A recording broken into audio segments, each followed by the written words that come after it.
আর যত যত ব্রত আছে সর্বশ্রেষ্ঠ ব্রত হচ্ছে একাদশী ব্রত। যে সংসারে একাদশী ব্রত হয় তার অন্য কিছু করার প্রয়োজন হয় না। অনেকে একাদশী ব্রত 15 দিন পর পর করেন।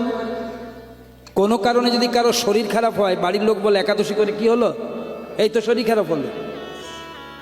তবে আমি হাত জোড় করে বলবো, ব্রত করুন, উপবাস করুন, মাসে একটা করুন।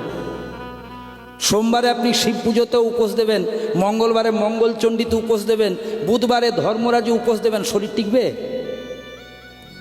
উপবাস মানে খাওয়া দাওয়া বন্ধ করা নয়। যদি খুব ভালো করে ভাগবত পড়েন, 18টি পুরাণের মধ্যে শ্রেষ্ঠ পুরাণ ভাগবত, সেখানে উপবাস কথার অর্থ লেখা আছে। উপ মানে নিকট, মানে কাছে, বাস মানে বাস করা। অর্থাৎ যে আচরণের দ্বারা ভগবানের কাছাকাছি বাস করা যায় তার নাম উপবাস।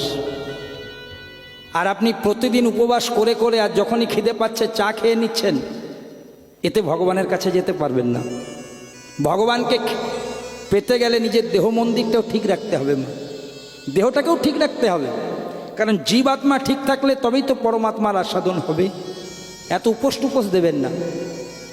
সকাল থেকে 11টা পর্যন্ত না খেয়ে থাকবেন না। আমি বলছি, সকালবেলায় ঘুম থেকে উঠুন, স্নান করুন, তাড়াতাড়ি পুজো সেরে নিন, একটু জল মুড়ি হলেও খান, শরীরটা ভালো থাকবে। তাহলে যে তিথিতে জন্ম নিলেন, কার্তিক মাস, আর উত্থান একাদশী।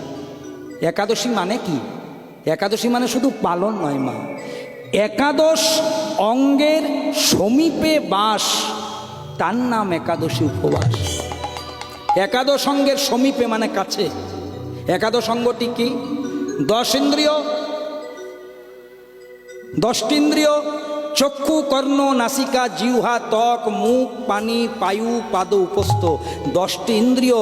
আর তাদের গার্জেন, তাদের মনিটর, তাদের অভিভাবক হচ্ছে মন। এদেরকে চালনা করে কিন্তু মন। আপনি চোখে একটা দেখলেন, ধরুন চোখে কিছু দেখলেন, প্রথমে ব্রেনে গেল, দারুণ দেখতে তো, তাহলে এদের গার্জেন হচ্ছে মন। তাহলে যেদিন 10টি ইন্দ্রিয় আর মন একাত্মভাবে কৃষ্ণ ভজনের পথে অগ্রসর হবে, তার নাম একাদশী। কি খেতে হয়, কি খেতে নাই, কি করতে হয়, এটা পরের কথা।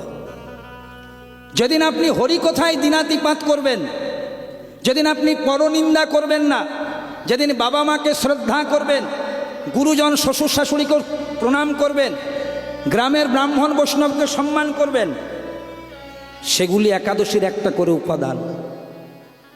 শুধু উপবাস করাটাই উপাদান নয় মা। তাহলে যে তিথিতে জন্মগ্রহণ করছে তার নাম একাদশী। জয় রাধে। আর তারপর হচ্ছে কার্তিক মাস। আবার যত যত একাদশী আছে, সর্বশ্রেষ্ঠ একাদশীর নাম উত্থান একাদশী। এবছর সম্ভবত ওই কার্তিক মাসের 27-এ পড়েছে না, 26-এ পড়েছে, ঠিক এই কিছুদিনের মধ্যেই হবে, কালী পুজোর পর। এটা সর্বশ্রেষ্ঠ একাদশী। তবে এখানেও একটা কথা আছে, অনেকে দেখবেন বলেন যে একাদশী যদি ধরতে হয় উত্থানেই ধরবেন, খুব ভালো কথা। কিন্তু উত্থানের আগেই যদি আমি হরিবোল হয়ে যাই, নিঃশ্বাসে তো বিশ্বাস নাই মা। আপনি আষাঢ় মাসে সিদ্ধান্ত নিয়েছেন আমি একাদশী করব, আপনাকে বললো শোন, করবি যখন কার্তিক দিয়ে শুরু কর। আর তার আগে যদি আমার এক্সপায়ার ডেট চলে এসে, যখনই মন চাইবে তখনই করবেন।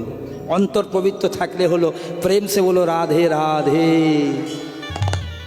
তাহলে মায়েরা, যত যত একাদশী আছে, সর্বশ্রেষ্ঠ একাদশী হচ্ছে উত্থান একাদশী। একটা কথা মন দিয়ে শোনো, আমাদের পঞ্জিকাতে একটা দারুণ কথা আছে, শয়ন উত্থান পাঁশমোড়া, তাতে আবার ভীমে ছোড়া, পাগলার 14 পাগলির 8, ইহা বুঝে কাল কাট।